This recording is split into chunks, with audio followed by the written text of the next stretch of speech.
You are now listening to the Someone's Favorite Productions podcast network.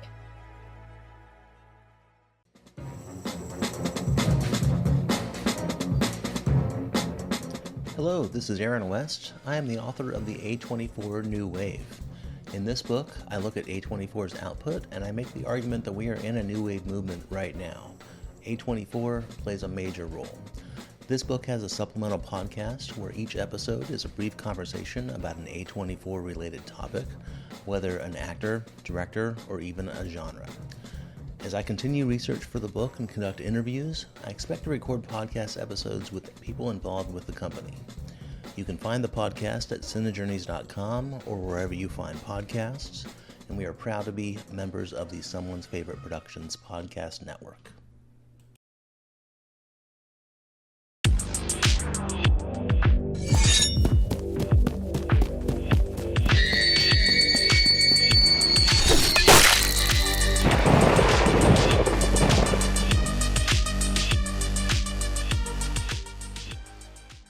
Hello, and welcome to Split Your Head. I'm your host, Bob, and today's special guests are John Mathews and Maiko Takeda, the owners of the Asian-focused Blu-ray label New Wave Video.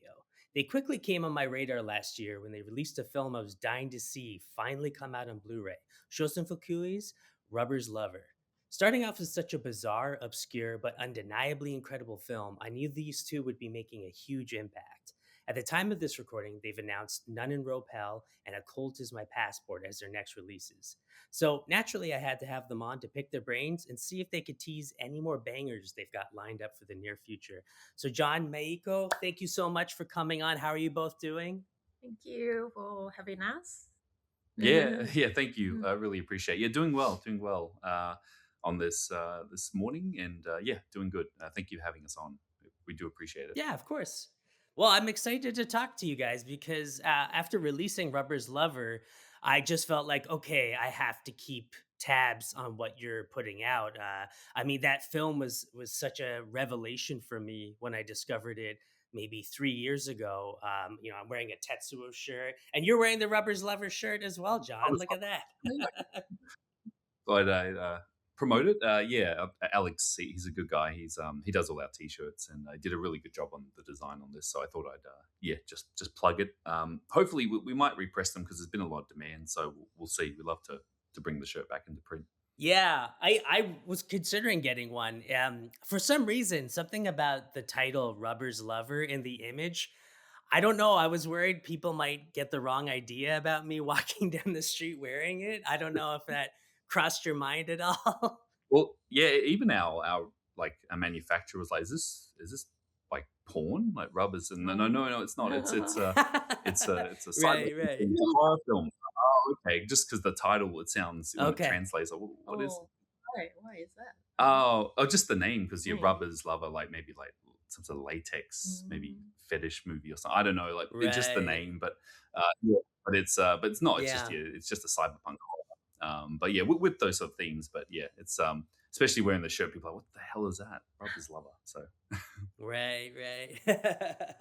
But that seems to be what you guys are aiming for with starting this label is maybe these Asian films that are provocative and they start conversations with people. So what inspired you to start this label? yeah, look, I mean, so I've been a big movie fan my whole life, and obviously going back, particularly when I was younger, discovering these sort of cult Asian films. When I was growing up, particularly in high school, a lot of friends of mine were trading these around, and so I saw that, and so look, I'd seen a lot of films in the past, and there were a lot that and these labels, obviously, they're doing great things, but there's certain titles that feel just no one's really paying attention to, and so. The whole idea behind it was, I mean, originally, we were discussing about film distribution for a while. I think you originally even wanted to do film distribution at one stage. Yeah, I wanted to work in the movie industry, but I already forgot about my passion for a long time. But then I met John, and then John obviously really huge otaku, like movie fan, and then he has a dream. Yes. So then I kind of horror Yes. in his dream, and yeah.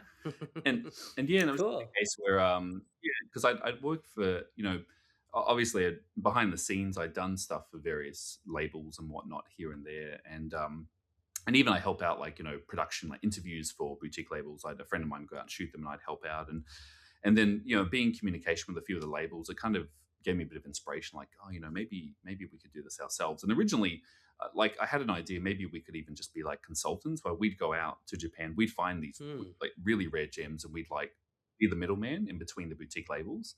And then originally we reached out to a few labels and, like, oh no, like, we have our own people, we really don't need that. Okay, fine. And so and originally, Rubber's Lover, that was a title where we were possibly going to be like the middleman, where we'd find a label, we'd, set everything up, but no one was really interested in the title, which is a shocking, because obviously the amount of effort to restore it and whatnot.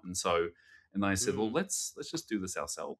I mean, we have the contacts. We can definitely just go for it ourselves. And yeah, that's kind of how the label was born. But it's just, yeah, it was a sort of an idea that was brewing for many years. And look, even like the label itself, like, it didn't happen overnight. This was like, we started the business technically 2 years ago, and just with all the Oh, paperwork and negotiations. So yeah, it's kind of been something brewing for a while. So and then, yeah, finally we could get started. But yeah, it was just sort of a lifelong passion of movies kind of led to this, and sort of a dream to start releasing stuff I think is just really neglected.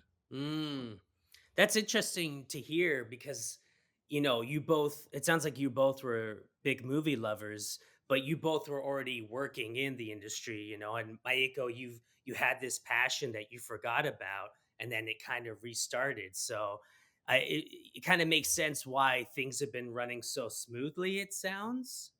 Would that be a fair assumption to make?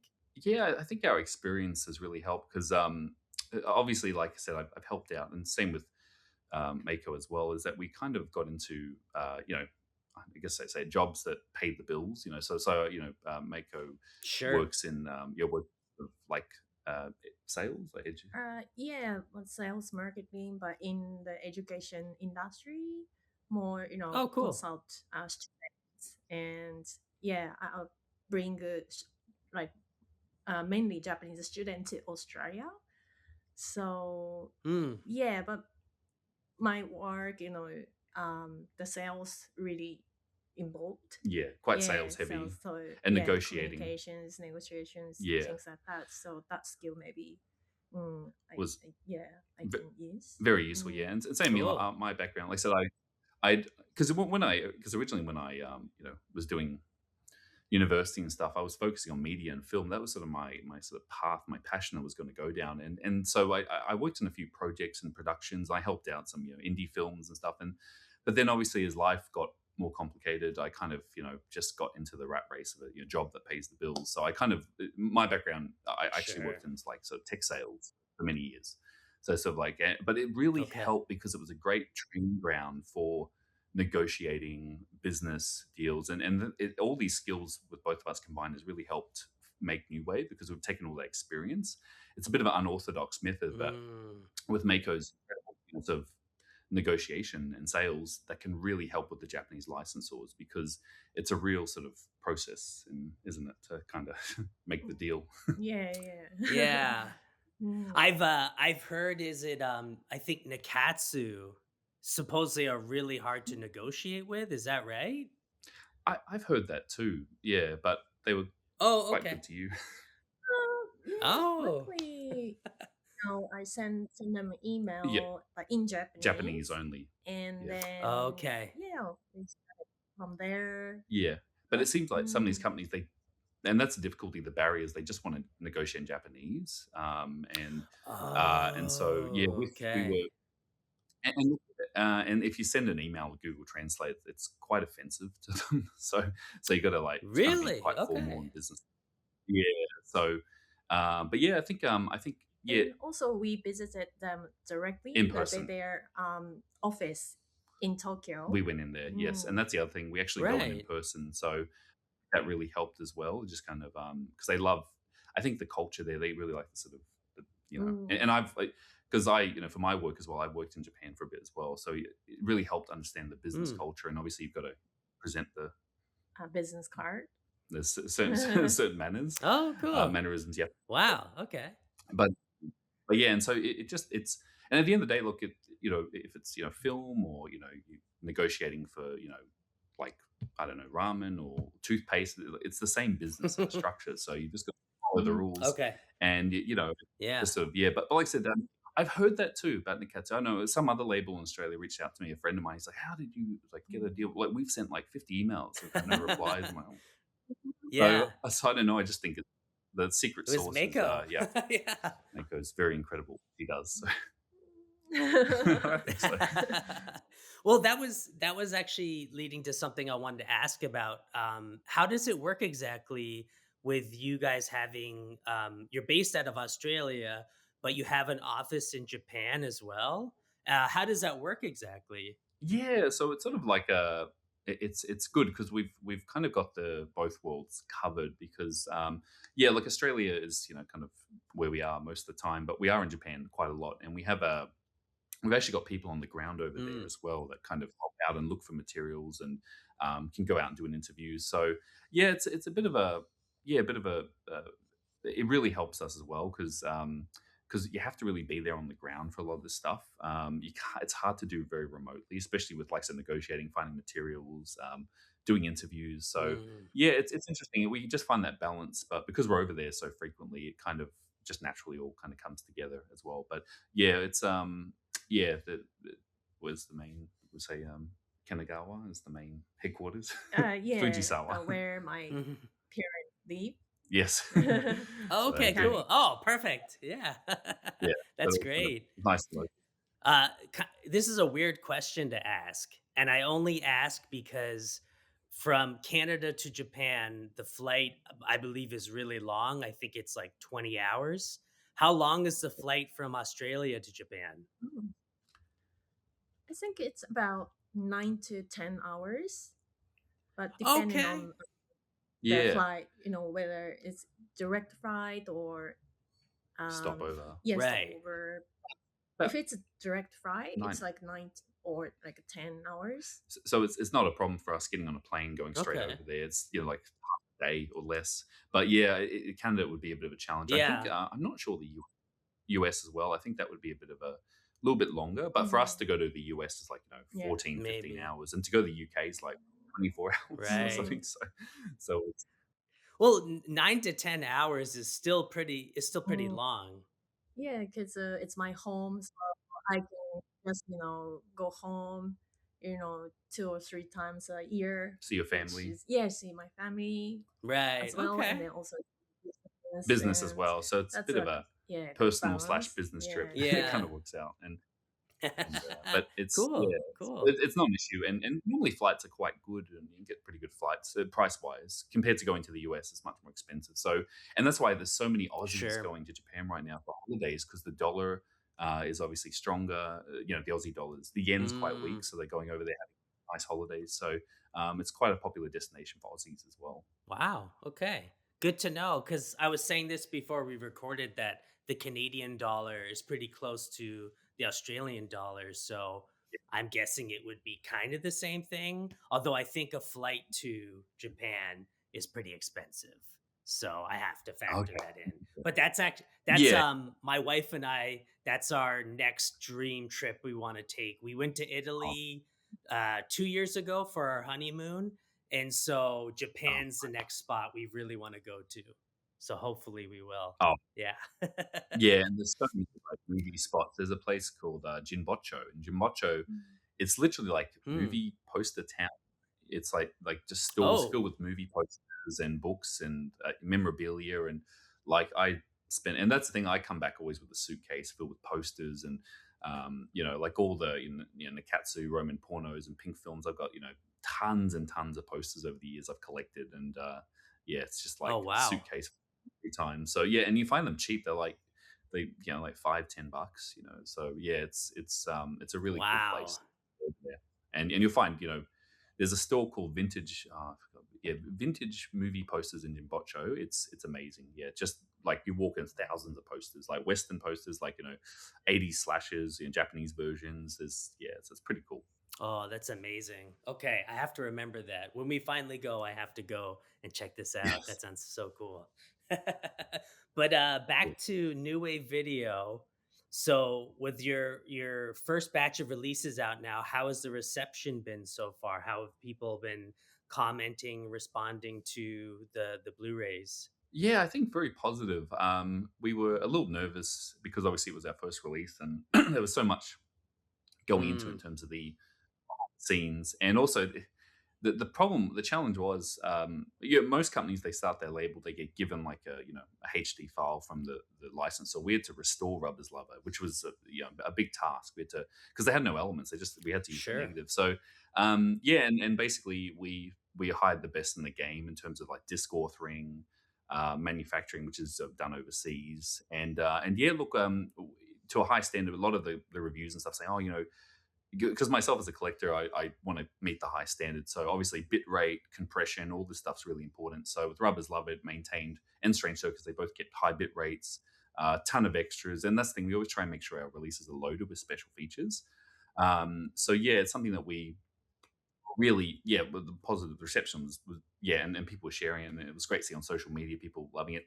The only negative, and once again, this was not really kind of on us, is we, and I want to address Mm, this because it kind of like we put so much effort in with the artwork and stuff, but um basically our graphic designers, we had the slip cover was done by an artist, and same with slip covers too. And originally, these guys were meant to do our design for the back, and I actually gave them examples like, guys, here's a Blu-ray. This is title.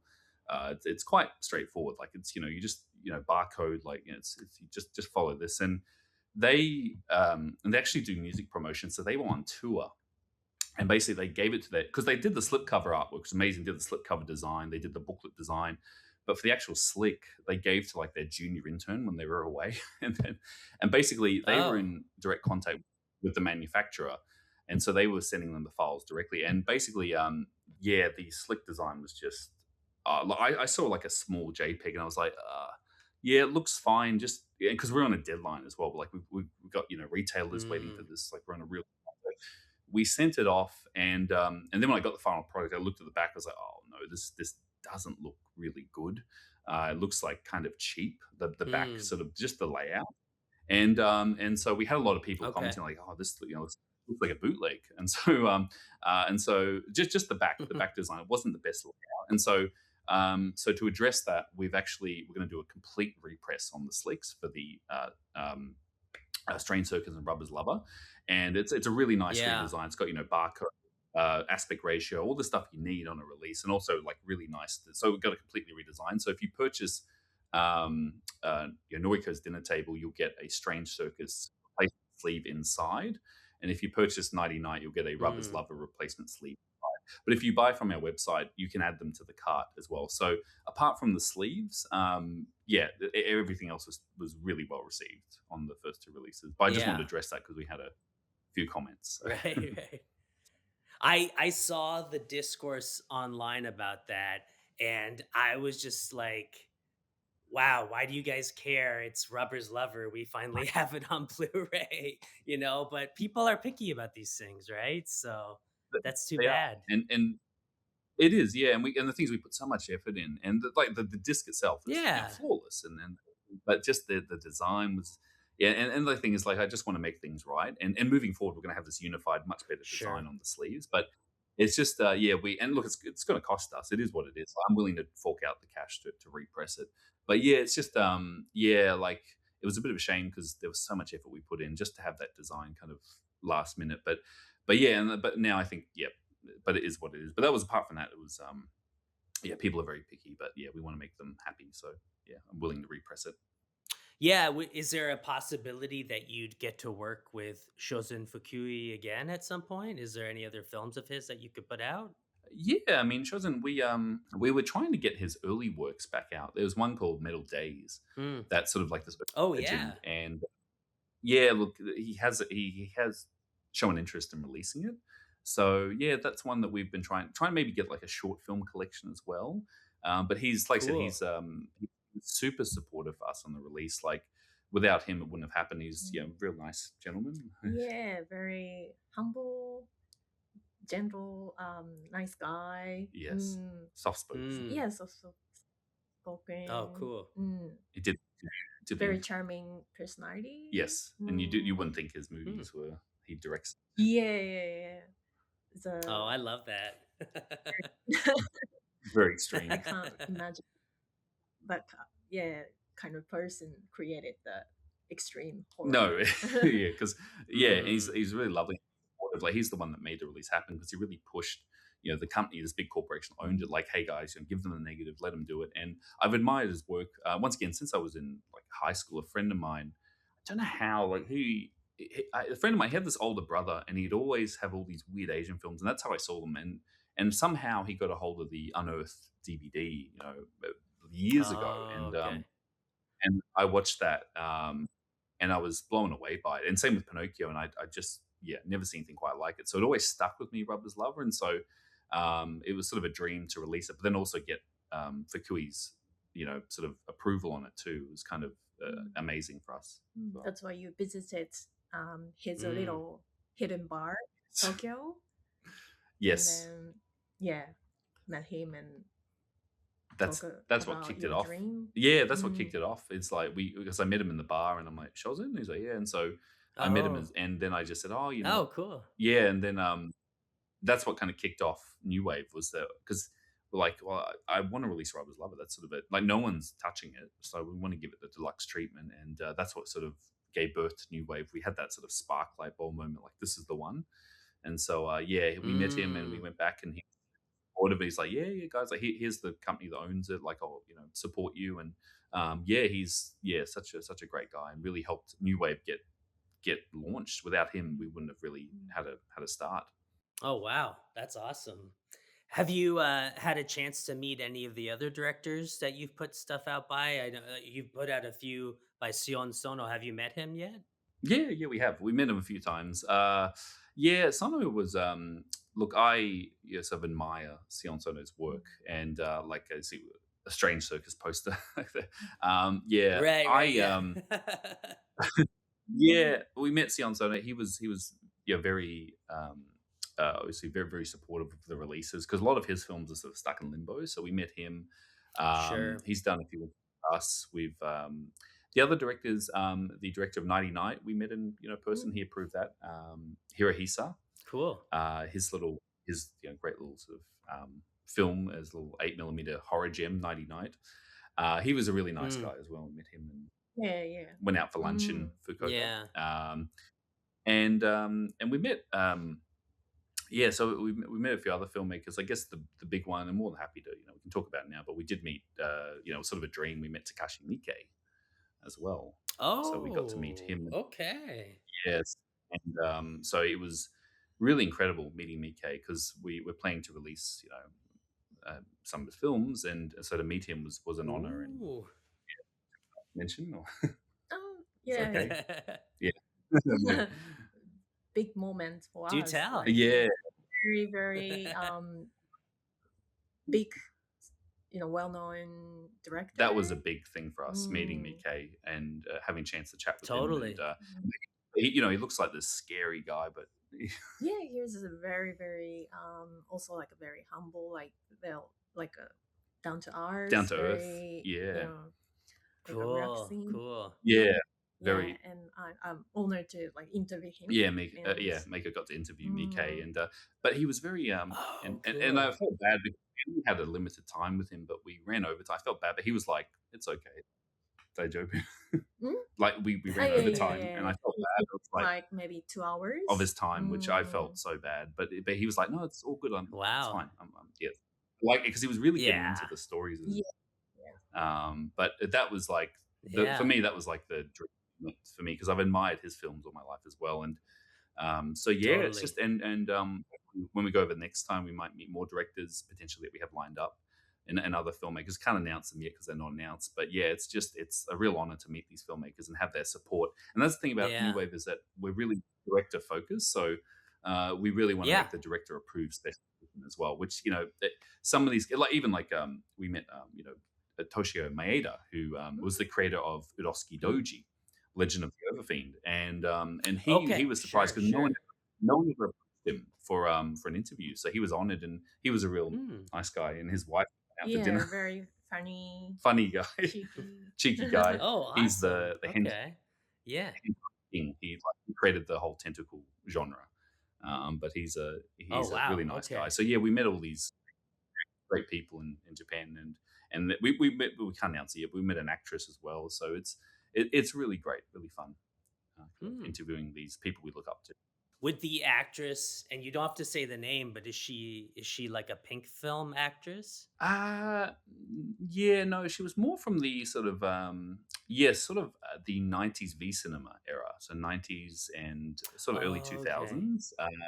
When they were making those sort of insane like sort of direct to video action erotic movies. We Okay. hope we can announce it soon, but we're just waiting on the company. But yeah, she was she was really lovely to us as well and gave us a good interview. Cool, cool. And sorry, you said that you met Takeshi Miike.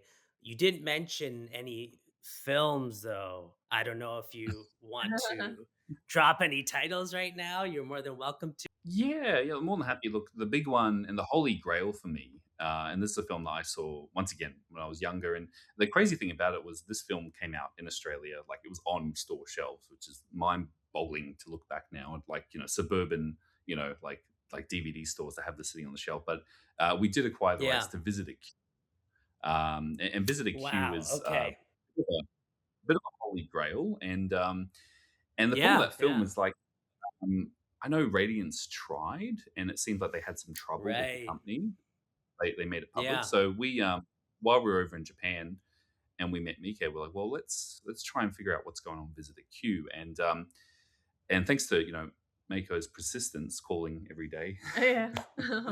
we're able to. Wow. 'Cause Okay. if you the company that owns it, the problem is that there's a lot of younger staff there that don't know what Visitor Q is. They don't know it's before their time. Like visitor what? And the only thing is the boss there Yeah. knows what Q is, and so we're able to. And it was all kind of happened all so sudden. I remember we finally got a hold of the boss of that company, Mm, and you said, let's do. Can we do it? Can we come in your office at 4 p.m.? He's like, no, it has to be like at mm, 1:30, and we were like an hour away from Tokyo, and it was yeah. at like 11 or something, Mm, and so we had to like run, get changed, get on a train, and we just made it to their office in time. And we met them and had a chat about Visitor Q, and we had to really sort of convince them like Mike really wants this film out there again, like because maybe they thought because he's a big time director now, obviously doing Netflix movies and big productions, so maybe their Totally. perception is Visitor Q's this disgusting little film that no one wants to see, but like no like Yeah. because we thought he was ashamed of us. Like, no, Mickey's very proud of this film. He gave us an interview. Like, he wants it out there again. And he's like, oh, really? And then all of a sudden, he's like, all right, let's negotiate further. So, but thanks to your incredible, I mean, yeah, maybe he wasn't really comfortable talking in English, yes, so that's Okay. why maybe other distributors tried to reach him out, in English, but yeah, yeah, didn't work out.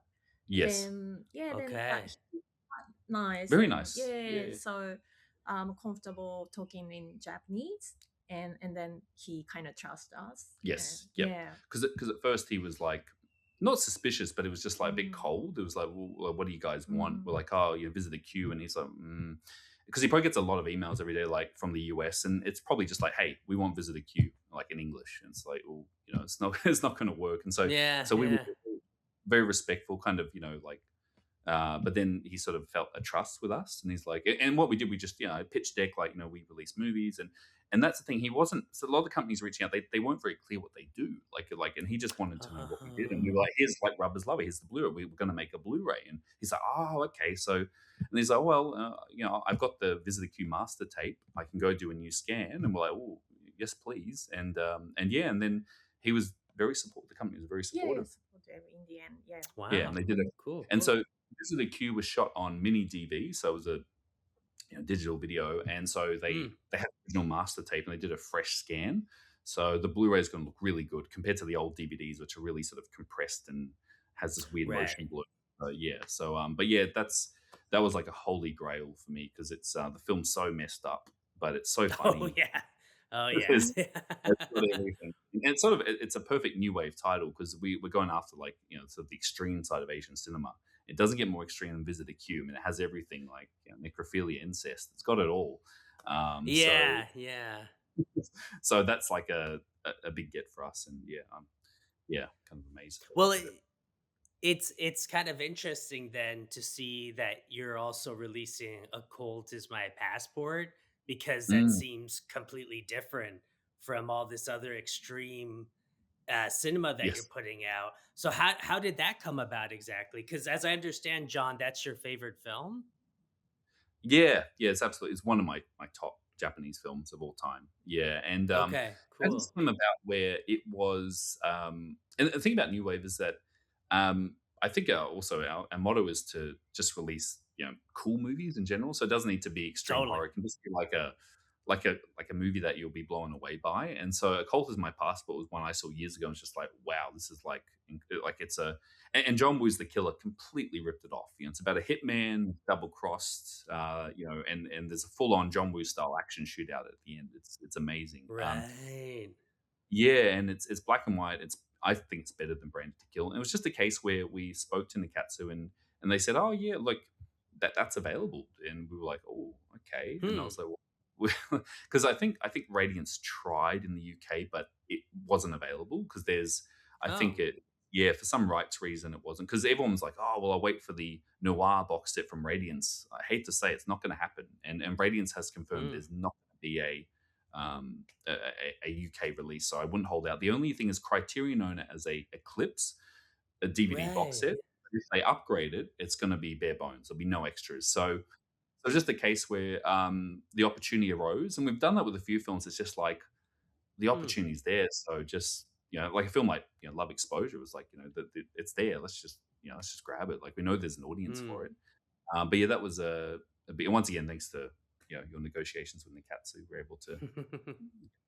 Mm, I love to but hear the it. person in charge was quite young. Yes, yeah, Yeah, so maybe she wasn't aware, but oh yeah, I'm not sure. But but I was like, yeah, and so. But the thing with the cats is their catalog. It's just like a embarrassment of riches. There's so much good stuff, and it was really hard to narrow down. But Cult was one that was like, it's one of my favorites. Let's just go for it and try and grab it. mm, Yeah. So, quite open.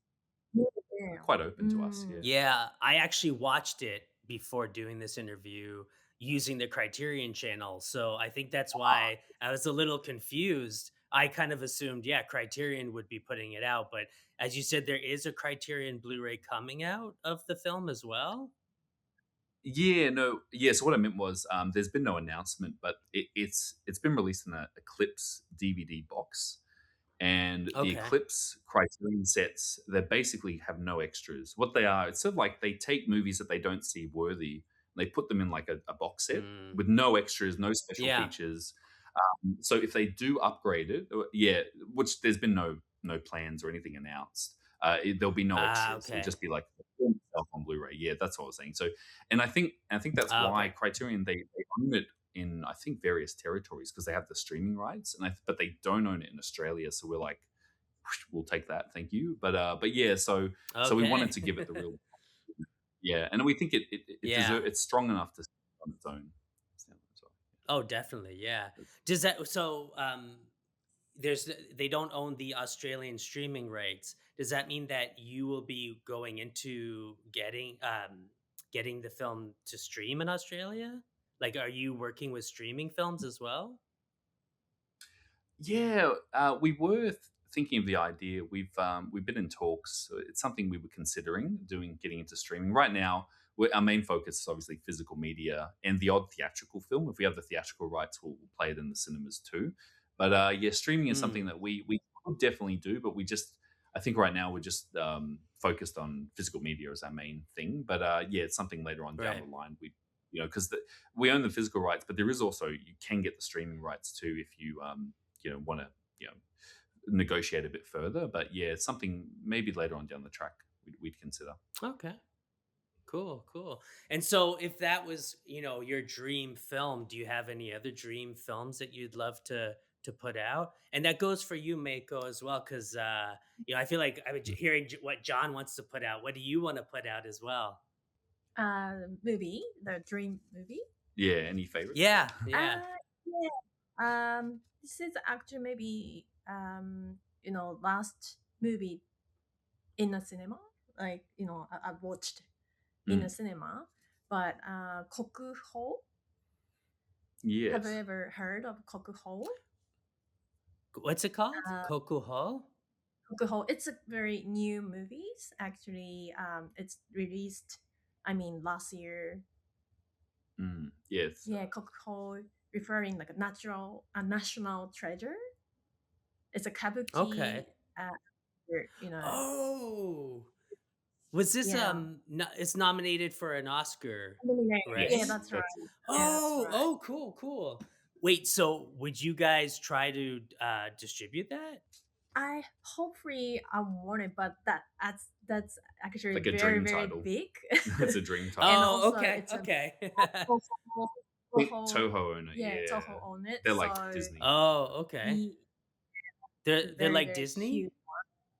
Yeah, as in Okay. like that. You can get a response from them. Yeah, but just dream, movie that I Sure. want, distribute. Yeah, big one. I Yeah, have to check this amazing. out. Amazing. Yeah. It's amazing. It's how long was it?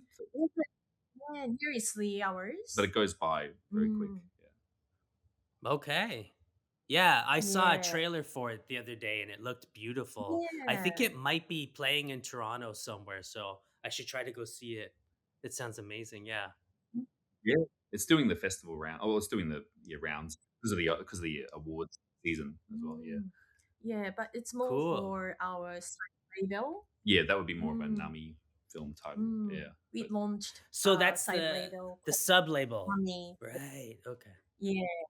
that would fit there. But for me, it's hard. Like this, and that's the thing. I come back to Toho because Toho owns so many gems, and that's the problem. Is we haven't even approached them yet. Like it's just a case where I think we have to build ourselves up a bit, and then when the time is right, we might reach out. But I've just heard so many stories like Toho. They don't reply to emails or phone calls, or just because it's like dealing with Disney. Unless you're Criterion, you won't get a response basically. Or unless you're one of Wow. the big players. But yeah, there's a film they own called The Face of Another, and it's a 1960s film. Oh, yeah. It's black and Mm-hmm. yeah. It's the same director did Woman in the Dunes, but it's Yeah. like Criterion released it on DVD, but they never upgraded it to Blu-ray, and that DVD's out of print and goes for big money now. But it's it's an amazing, eerie sort of like black and white, it's almost sci-fi film where a guy gets disfigured. And he does this face transplant sort of operation, and he doesn't his identity doesn't know who he is, and it's a really strange film, but it's a masterpiece. But it's one once again it's on Toho's list, and so that would be a dream title. Like it's one of my favorite Japanese films of all time. The thing about me is like so I love everything like shot on video, weirdo gore movies, and but I love my classic Japanese cinema as well. So that's one of my favorites. That would be a dream, but maybe one day, you never know. We can reach out. We'll see. Yeah, that's a great movie. I really love Woman in the Dunes, and I read quite a few Kobo Abe books like 20 years ago. I got really into his books because they've all been translated in English here, and they're fantastic.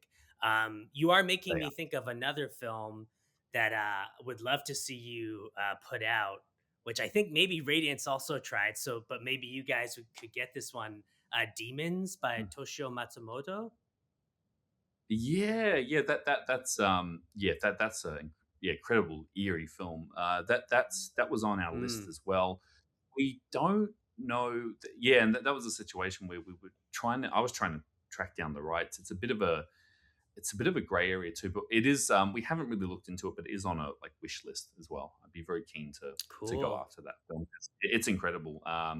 Because I saw Radiance tried in the UK and it just it wasn't available or something, but or they couldn't get it. But yeah, so look, it is one. Yeah, definitely on the wish list, absolutely as well. It's an amazing film. But yeah, we you never know. Like it's worth trying. Like like Visit a Q, that people said it was impossible, it was never going to come out again, and so you never know. Maiko got it. Yeah, she did it. Yeah, but that's great. but there's certain films out of our control. Like, yeah, Mm. I don't mind mentioning it. We tried to get the guinea pig movies, as you know. Okay. Yes, Oh, wow. the Japanese guinea pig films. But Yeah, yeah, that's a yeah. situation where it's we tried, like we went to their office, we met them, but it's a situation where it's pretty much confirmed it's not coming out because of the Not at this not stage. at this Yeah. stage, yeah. So there's a sort of, we can't go into it, but there's sort of something holding it up, and it's a real shame because I love the original guinea pig movies, but I think it's a bit gross. Sure. I mean, extreme. I don't know why people wanted to watch. Oh, So there's a big it's audience. too much for me. But Yes, yeah. there Mm. is an audience for it. For sure, for sure. I remember, I think Unearthed Films originally put it out. Is that right? On DVD a long time Yeah, ago? and that's the thing why we're scratching our head, because yeah, Unearth did a box set. That box set goes for like $1,000 now. I've seen it go for like on eBay. Right. Yeah. And yeah, you're right. Unearth did it back in the day, Yeah. and the problem with the guinea pig movies was that there was a true crime, like a Miyazaki, he was like a serial killer. And what happened Sure. was, basically, the police raided his house and they found, like guinea pig movies, and they thought that was the reason why he was a serial killer. But it caused all this Mm. controversy, and that's why in Japan, in the '80s, you had this sort of boom of all this indie horror and gore, and like all these sort of like shot on video and all. But then when that Miyazaki case happened, everyone, horror stopped in Japan. It completely stopped, and that was in the Mm. early '90s, and that's why there was a bit of a gap before the J horror boom. There wasn't much horror in Japan, and I think there's still that kind of is still lurking around the guinea pig movies, and I think it brings the companies a lot of shame. So it's a shame, but yeah, hopefully one day it'll come back out again. Yeah. I've heard a lot of stories surrounding that, and I've heard, I think it was one of them was mistaken for real footage by Charlie Sheen or something. Yes, that's an urban legend too. Yeah, they. Right, yeah. But I was curious then if you've spoken to Stephen Byro at Unearthed Films, because maybe he would be someone that could help you with these kinds of acquisitions. Yeah. Stephen. Yeah, I actually met Stephen in LA like 2 years ago. I Cool. was in LA, yeah, because he's the nicest guy, and he actually drove out to catch up. So I was actually, there's another. So I was doing a documentary in the US with a colleague of mine, Danny. We were over there. We're shooting a doco, and I said to Stephen, hey, and he came out and he drove all the way out, and we had dinner with him at a Japanese restaurant, and it was, and we spoke about, and he really helped, because I said, look, because this is when we were starting New Wave. I said, look, because he released Rubber's Lover back in the day, and he was very helpful because he Great. said, oh yeah, blah blah blah, give me a bunch of info, and he really helped us. And I did ask him about the guinea pig movies, and he said, yeah, look, you can try, but blah blah blah, this is why it's not going to come out. But he was very transparent, and yeah, well, I still keep in contact with him on Messenger. But he's a great guy, Stephen, very supportive, and really great part of the community. And but he did help us a lot with who owns what and whatnot, because I think some of these films he didn't plan on releasing again, but he said, yeah, I can more than happy to give you some advice. So he helped a lot, especially Rubber's Lover. He helped us Cool. with materials as well. Wow. Well, that's good to know that you've made that connection with him. And from what I understand, then you've got None and Ropel coming out, and you mentioned that you might have some more Pink films on the way. Can you tease at all any of those titles or talk about them? Yeah. So, look, we'll see how it goes, but we were quite surprised. The reception to Nun and Ropel was quite overwhelming, more than Cult. I was quite Mm. surprised. Yeah, there's a lot of Cult, Yeah. but you was quite surprised all the like reactions to Nun. It was kind of, Yeah, I've watched it actually for for the first time. I didn't know this Okay. movie, but quite surprised. Yeah. Yeah, quite Right. Right. big, and erotic. yeah, I was a Hmm. bit worried that could like sell this, Yeah, it's a product. little boundary pushing. Yes, but the fans were very responsive.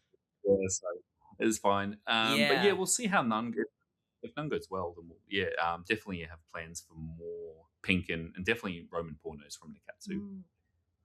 Yeah, but Nikkatsu want Right. to kind of encourage, They right? are, yeah. Nikkatsu really want us to release more Roman pornos because because Cool. Roman pornos are, what's that? Sounds like Roman gladiator. No, it's just it's Roman porno, which means romantic pornography, which means that you go with your date to the movies and you'd watch it. And these movies, like I said, that they're not hardcore, they're just softcore, but they were made for couples and they had big name actresses, big name stars in them as well. But Nikkatsu, they're really pushing us like, hey guys, like release more, because I think there's an anniversary coming up for this year for Roman porno, and so they really want us to release more. Wow. So we're very keen.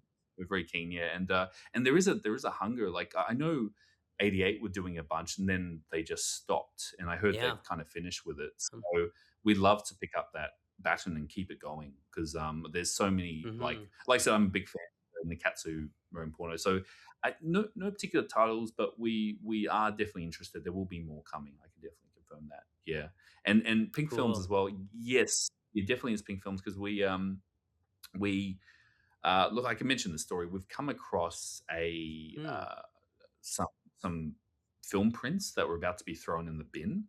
And they were actually a bunch of pink films, a bunch of mystery pink films. We don't really know what they are, but we're going to investigate and get them scanned and see what they are. But there is a plan to release definitely more pink films in the future because we love That the is genre. very bizarre. They're just miscellaneous pink films. You don't know what they are at all. No idea. Wow. Yeah, it was actually it was kind of like it was like a widow of like a family member who basically was related to a director, and he made all these tons and tons of pink films, and it was a case where it's like, hey, she's going to throw these in the bin. Get around here now. Let's inspect them. And I went round and there's just piles of canned film. I'm like, don't throw these out because you want to preserve history. So then that's what we do as well. We kind of try and preserve film as well. So it's a case where we're still negotiating, but it's just a case where it's like, wow, we have to save these, like, and figure out what they are. And if they're really good, then we'll see. So but it's just a case of we'll have to scan it and figure out what it is. Yeah, mystery. Okay. That's exciting, though. Can you say who the director was? No, I can't at this stage. Yeah, because they've asked us to keep it who the director is. I love to, but once we sign it off, then they said go for it. But right now, I think because the family's a bit private, it's like, oh, can we kind of keep this on the? But like, I'm more happy to tell about. Sure, it's definitely coming. And that's the thing. Like, there were so many directors and filmmakers in that industry. It's and yeah, they're great films. Like, they're great dramas, comedies, thrillers. Like, it's pretty amazing. And yeah, there's so many that have been made over the years. Yeah, and it's having a real boom right now with Vinegar Syndrome putting out those Hisayasu Seido sets, and other companies are putting out pink films. So it seems like you got to strike when the iron is hot, and I think people will be drawn to it. So yeah, that's exciting. Yeah, I think so. Yeah, and I've loved this genre for years. Like, even before for many years, I've kind of tracked things down. So I'm glad to see it's getting the love and appreciation because they're proper movies. Like, they're shot on film. They're not AV where it's like shot on video. Like, they're proper movies. So it's great to see it get a revival. Totally, yeah. Which makes me think of Maiko. Your sub label is called NAMI. Is that right? Yeah, meaning wave. Wave. Wave in Japanese. Oh, okay. Because Nami is a recurring character in the Angel Guts series. She's the main star of all those films, which are pink films. So yeah, it's common Japanese girl's name as well. So yeah, but more right, likely yeah. It's in relation to new wave. Wave, and yeah. Cool. We was just Nami. Nami, yeah, means wave in Japanese. So sounds good. Yeah. Kind of. I like it. Yeah. Oh, yeah. We were thinking for a long time. Yeah, it was kind of hard to pick a name, and there were certain names that just didn't stick, didn't sound right. Yeah. But Nami, it's quite simple and it kind of easy to remember. Yeah. So. Definitely, yeah. What do you have planned for Nami? What films do you have planned for it that you can talk about?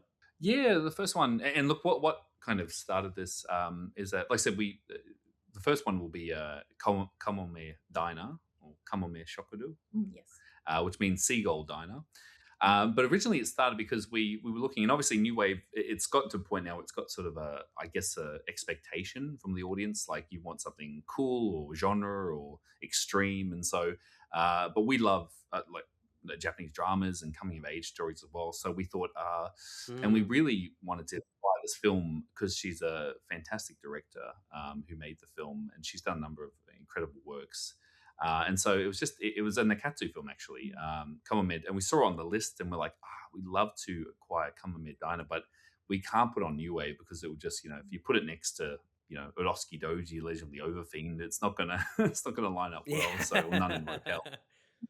Yeah. So yeah, it was decided that we'd have to separate because we want to do sort of dramas and more sort of films like 2000s. Like there's a lot of great Japanese films stuck in limbo that haven't had good releases, and so the vision for it is sort of Okay.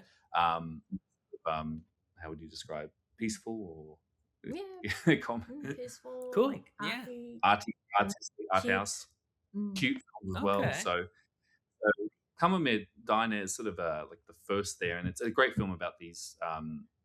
Yes, one of your favorites. These three women who open a restaurant in Helsinki, a Japanese restaurant, and it's just a great, really calm, like I can't almost like the way it's shot. It's almost like sort of like a Wes Anderson film. It's really Okay. incredible.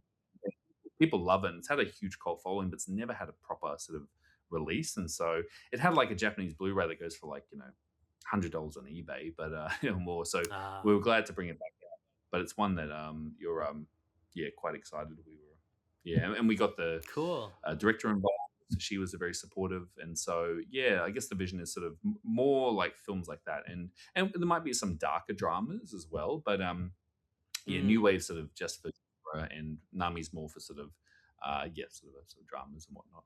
Are you guys familiar with Shinji Some, the director?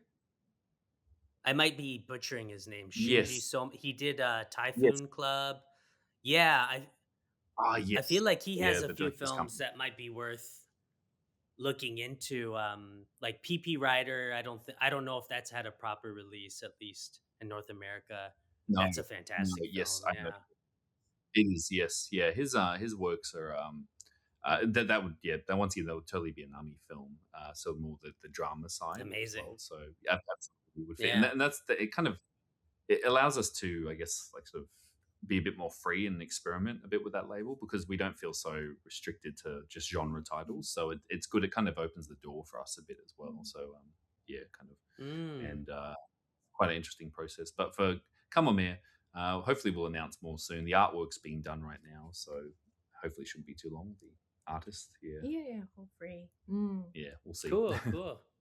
Do you have any other titles lined up that you can talk about for Nami?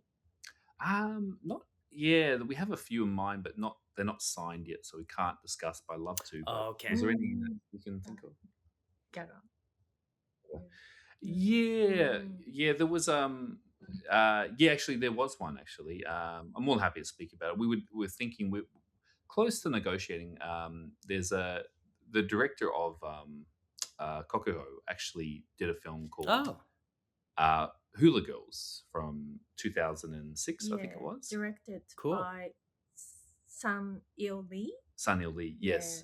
And it's a true story about these like in Hawaii in like the 1960s. The film, I think, 2006, and it's just a great, really great story, and that would sort of fit Nami film. So that's one that we were sort of thinking like we were quite close to negotiating as well. So Hula Girls is it's a great film. So that's sort of stuff you'd see in films as well. And there's one like a really it's a drama. It's a very dark drama. It's a bit bleak. I can't say what because we unfortunately yet, but that would definitely fit on Nami as well. Okay. I like a bleak drama. Yeah, I mean, if you could get Hula Girls, which is the same director as Kokohura, is that what it was called? That would be great because that film is getting so much hype right now. So people would see, oh my God, that's the director's earlier film. I have to get that as well, So That would be Yeah, great. Yeah. and it was like yeah, a lot of those sort of like like Swing Girls and all these sort of movies that were coming out during that time around dancing and music, and so yeah, it fits nicely. But yeah, I think that would be a good sort of tie-in piece, and sometimes it's just a Mm. coincidence. Like like Cult is My Passport, we licensed it, and then like 2 weeks later, it got announced that a big Hollywood remake's being made for Cult is My Passport by Amazon Oh, Studios. Yeah, so it Gareth was just like Evans?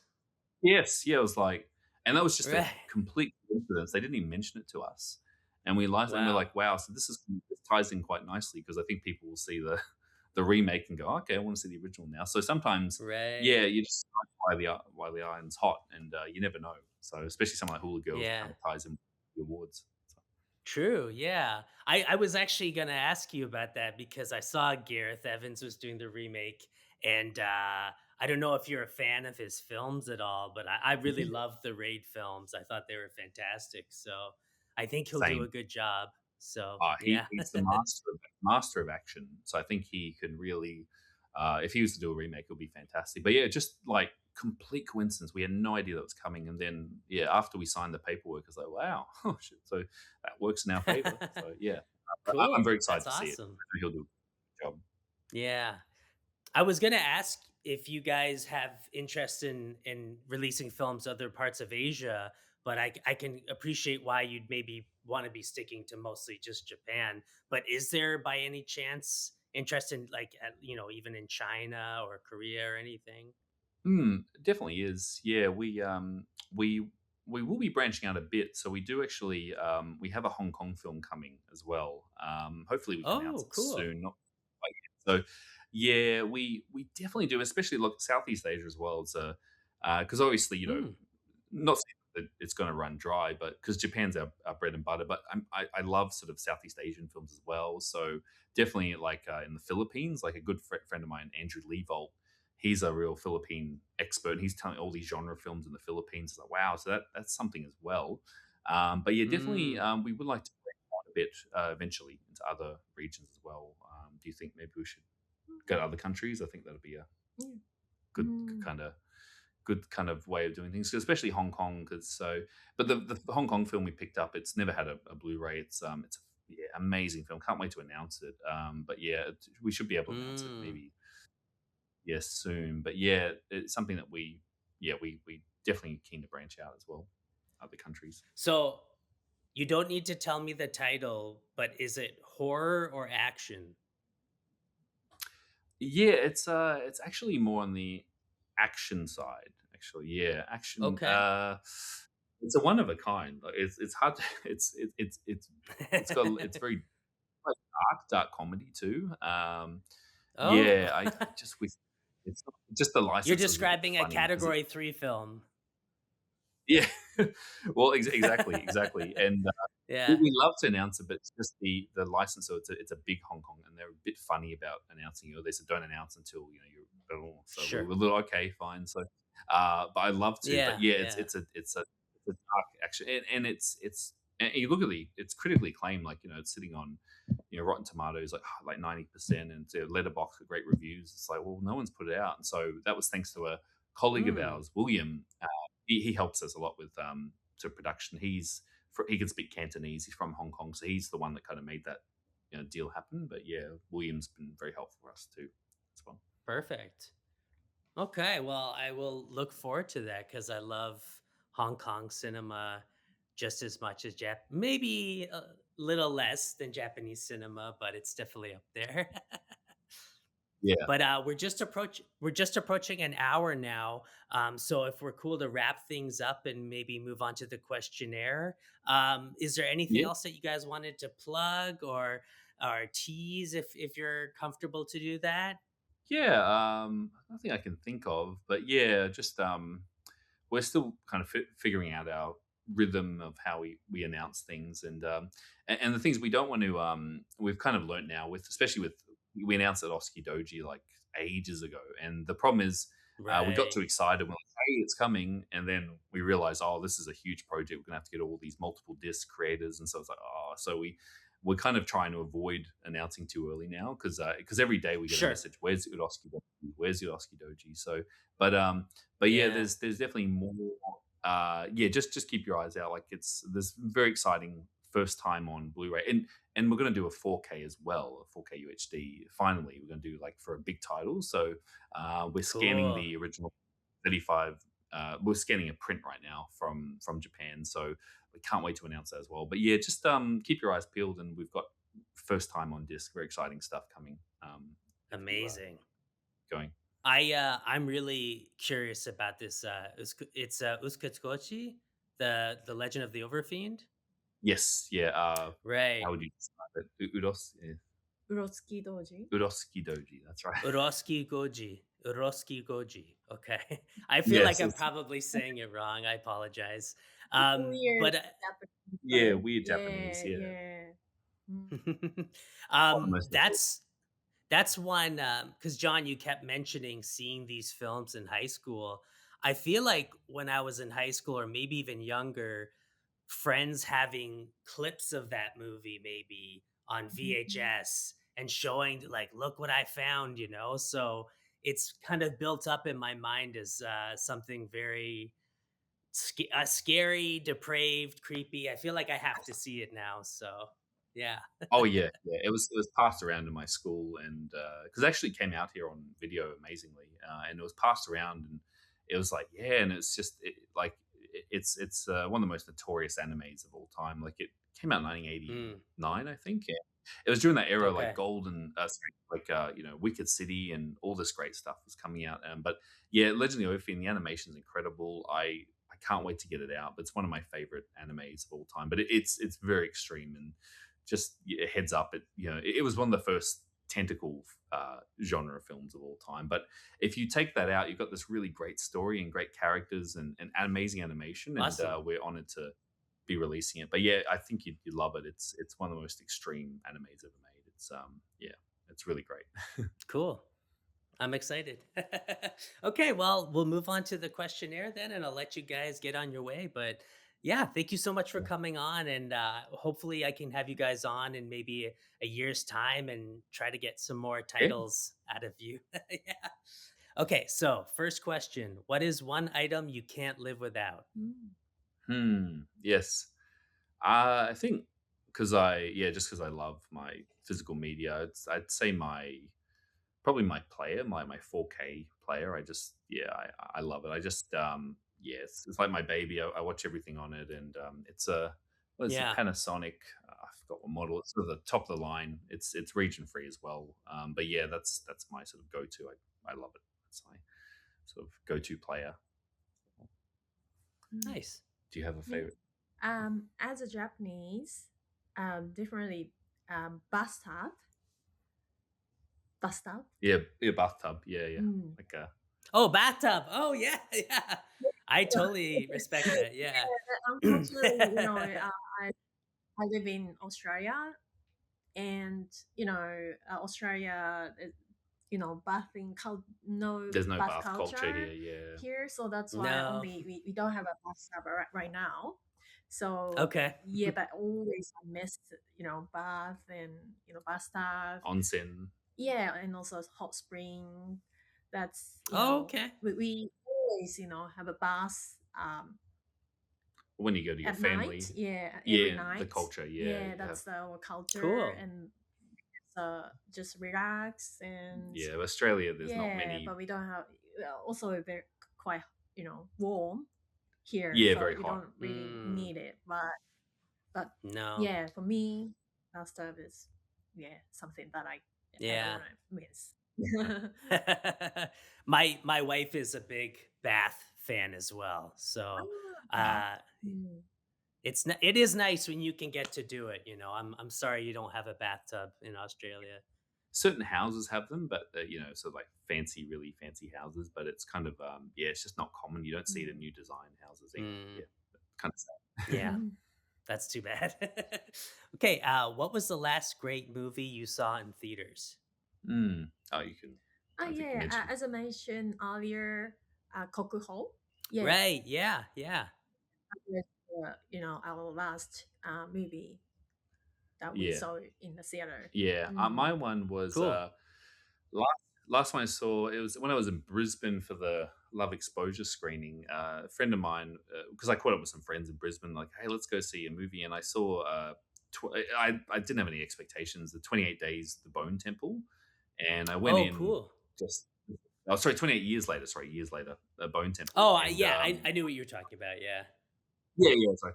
And I loved it. I was shocked how good it was. I was blown away because I love I do like modern horror if it's good. And so as a zombie film, I thought the characters and the world building and the performances were incredible. So that was the last one. That was a couple of weeks ago. I was like, wow, I'm ashamed this film has bombed because it's really good. And yeah, that was the last one I saw. That Mm. kind of surprised me. Yeah, I'm excited to see. I'm excited to see both films. I definitely will see that as soon as possible. I just saw Sarat with my wife. Have you guys heard of that? No, not yet. I've heard of. I haven't seen it yet. That's right. I've heard. Okay. I'd love to. I don't know if it's It's playing here. amazing. Yeah. Oh, Yeah. okay. All right. Yeah, definitely see it when you get a chance. It's great. Yeah. Really That's heavy right. though. Okay. Very heavy film. Yeah. All right, next That's fine. question. What was the last great concert you went to? We actually went to a G Dragon K-pop star G Dragon's concert Yeah. in Sydney. Yeah. G Okay. Dragon. Dragon, G yeah, Dragon? K-pop. Okay. Yeah. Okay, cool. Never heard of them. But no, Mm. but they're just. I hadn't either. It was my first time. But the Oh. show they put on was amazing. The effects and Yeah, I'm a huge fan of him. Okay. You know, maybe when I was uni student Okay. yeah, time. yeah. He's Cool. been around. Mm. But it was Hmm. yeah. I saw 2 years ago. I saw. So I used to go to concerts all the time. Not so much anymore. I love to, but there's not. Yeah, because I used to go to there was this concert called Soundwave in Australia. It was great. It was like a all day, like you'd have bands out, like Slipknot and Limp Bizkit, and that was sort of Hmm. that's why I used to go to concerts. But 2 years ago I saw they came to Australia. It was Baby Metal, Oh the yeah, band. yeah. Yeah, they were here in Sydney and they put on a show that was amazing. It was Cool. just so loud and heavy in the in the auditorium. It was incredible. Cool. So it basically Baby Metal was like the sort of fusion of sort of cute Japanese J-pop with extreme like sort of heavy metal in the background, and it works Right. really well. And so you've got them singing their Hmm. cute little songs. You've got these metal guitar riffs in the background, so it's incredible to see live. That was amazing. I think it was 2 years ago they came out. Yeah.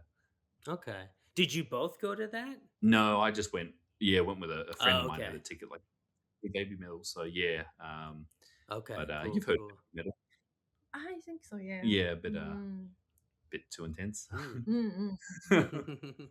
It's not for everyone. No, I Okay. loved it. Next question. What was the last great book you read? Yeah, for me, it's actually not like it's actually more sort of non-fiction. It was because obviously starting a business is quite a task because I worked for obviously bigger companies and as an employee, and so you're not really Mm. movie related. This book, but it was just it was called The Art of Getting Things Done, and the reason I read it was Okay. it really helped just like because as a business like a small business with us, even though we have contractors and sort of employees, it's really overwhelming. You've got customer orders, you've got complaints, you've got suppliers, and all like it's all coming at you at once. It's just like, and so I got recommended this Mm. book, and I read it. It's fantastic. It showed me just how to just manage your sort of if you're too overwhelmed by just like too much going on, it just helps you like manage a like to do list and just kind of manage the chaos of running a business. So yeah, it was a really great book, and it kind of helped me just like get on top of things, like just kind of manage things as well. So yeah, not really fiction, but it was yeah, sort of a more sort of a self help as a just to manage and your daily life and everything at once. So it's pretty amazing read. I forgot the author. I'm a mental Hmm. blank, but yeah, it's called The Art of Getting Things Done. It's really pretty amazing. Cool. No, that sounds really helpful. Yeah. Maiko? Yeah. Whenever I go back to Japan, I bring, I buy books and then bring back to Australia. But yeah, Mm. kind of similar to John, but kind of self help. or self Right. Yeah. improvement book, and Yeah. something like this, and Okay. it says, "You want everyone you love to read." And So maybe kind of Okay. communication, relationship stuff, and still on the Oh, way, so okay. still Cool. quite so very big book. yeah. But I Mm. love Cool. kind Cool. of self improvement Mm. stuff. Yeah. Sure. Mm. Yeah. Yeah. You got to read it sometimes. Yeah. Second last question. So, for his final meal, John Wayne Gacy picked KFC chicken, shrimp, and strawberries. For your final meal before being executed, what would you pick? I would say my mom's meal, like home cook. Oh, Other nice. yeah. Otherwise, yeah, sushi. Sushi. Okay, great. Anything to Uh, drink? a drink or Drink. I don't, drink alcohol, so I'm Okay. pretty happy with just tea. tea? Okay. So, Why not? Yeah. yeah, for me, my favorite food is ramen. It's my favorite dish in the Mm. world. I love it. There's a particular ramen shop called Moko Mokotamen. Moko Tamen, and it's like a red store. And every time I'm there, I have to go. It's my favorite. I just dream about this ramen, and so if I Mm. was obviously on death row, I'd have it sort of transported across and heated because it's just so delicious. It's like Yeah. it's incredible. The base as well, Also, and you can choose the spiciness. you can choose the Mm. spiciness too. Yes, so you can go all the way up to 10, which is extreme. So even in the Oh, middle is wow. quite hot. Mm. Yeah, really, Ooh, really okay. delicious. Yeah, so Moko Tamen is my favorite, and maybe to drink, maybe like a melon soda I or mean, something on the side. Ooh, that sounds awesome. Cool. Oh, that sounds delicious. I love ramen, and there's a lot of spots in Toronto that serve ramen, but I'm sure they're not nearly as good as what you can get in Japan. So hopefully, my Yeah, wife and I can get to Japan and we can have the real thing. yeah. Like any shop, like even if it's like an average shop, it's still amazing, like quality over there. And but in Cool. Sydney, we have some spots as well. There's one that's quite accurate, quite good, Nikkatsu dough. yeah.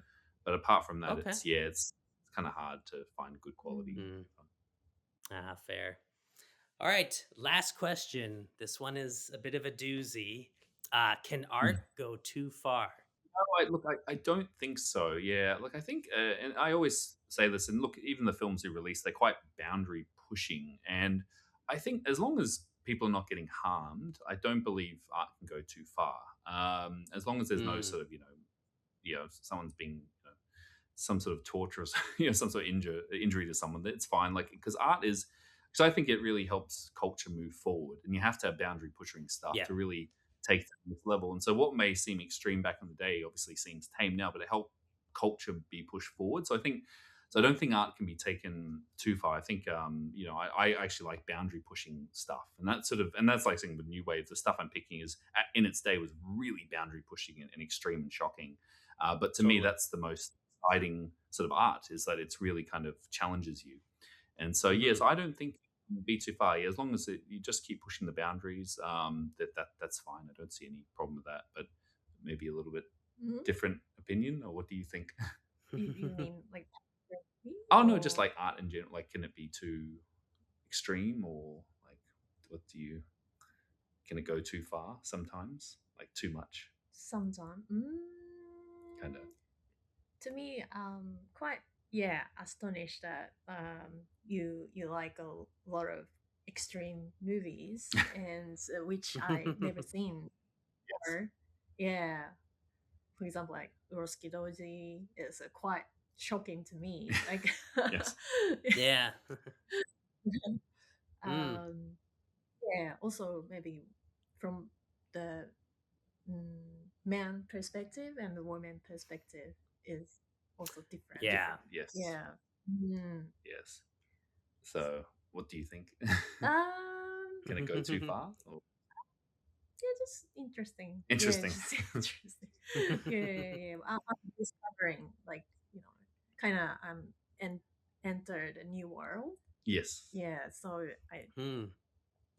I quite just like just normal kind of how do you say it's Entertainment or- entertainment or Yes. Quite safe. Or... just Yeah. mainstream Yes. movies. Yeah. Yes. So that's Mhm. why I didn't know this kind of extreme Underground world. underground world Yes. before I met Yeah. John. So yeah, kind of new discovery. Yes. Yeah. Yes. And so, yeah. Hmm. I think when you see these types of films really young, they're shocking, and probably how you felt, Maiko, when you watched it, that same shock. So as you get older, you kind of chase that you want that shock again, the shock you had when you were young. I think that's what it is. What draws people to these movies is trying to relive that shock. So I think, yeah, but it is hard to wrap your head around for sure if you're new to it. Yeah, kind of. Yeah, and that's the thing. Like, it's kind of. I'm the same. I've kind of. You feel like you've seen everything, but it's kind of hard to really shock now with like horror or genre film or something. But yeah, it's always kind of chasing that like next thing, next sort of artistic thrill. So yeah, definitely. Yeah. Yeah. Well, we can look forward to New Wave Video providing those shocks for Yes. us, I guess. Yeah. You yeah, like there's a few shockers coming. So yes, especially Visitor Cool. Q. I think that's the high end of the shock scale. Yeah. Did you watch it, Maiko? I did, yeah. Yeah. And then after that I interviewed Mike director. Right. But I knew that the behind the story, and then more I get into really interesting. The interview, so, yeah. Because you have to know. It's a low budget movie. Very low budget, and, yeah. Right. And the like milk. Milk. Milk. There's a lot of milk. I forgot about that. Well, I look forward to revisiting real milk. it. Yeah. But real milk. Yes, yeah, because she was pregnant. Yeah, she just was recently pregnant. Yeah, recently pregnant. Oh, wow. And maybe gave birth. And yes. then she wanted to use the milk. Maybe milk. That is kind of the wonderful thing maybe she had. Yes, like a gift. A gift. So then she asked the director. She's the one that came up with it. She can contribute The milk. Wow. By lots of. That was it was interesting. Yeah, and that and that scene that movie, it kind of like it's like I said, that shock value going back to that Visitor Q, it kind of haunted me for a while and I even listened to it with great because even though Ichi the Killer, all this extreme stuff, but Visitor Q is the one that it feels like a home movie. It just feels like you've watched something very taboo, and I think even I listened to him in a podcast with Ari Aster. Obviously, he's directed Midsummer and all these great films, and he was talking about Mika, and he said Visitor Q, out of all the films, Visitor Q really disturbed him the most because he called it an evil film, which is great. But a very perverse film. It's just like the images, they don't leave your mind; they stick with you forever. And so that was one I remember. Just oh my goodness! And I was seeing this, when I was teenager. I was like, wow. So it's an honor for us to release it, so I can shock people again. So yeah, a nice That'll be huge when you guys announce it. Which I mean, at the time of when this comes out, would have already happened. So I'm excited to see what everyone will be saying about it. Yeah. But and more Mike, hopefully. So, yeah. Fingers crossed. Well, thank you guys so much for taking the time to talk with me. I'll make sure to include all the links for New Wave Video, and we'll keep in touch. And just looking forward to what you guys put out over the next couple of years, especially with Nami as well. That sounds like a really exciting sub-label. Definitely. Thank you so much for your time, Robert. Really enjoyed it. All right. Thanks so much. Have a good day. Thank you. Bye.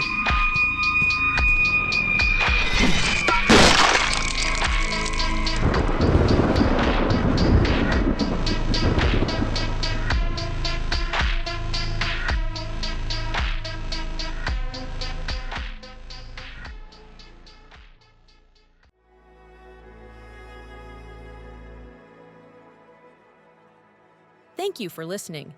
To hear more shows from the Someone's Favorite Productions podcast network, please select the link in the description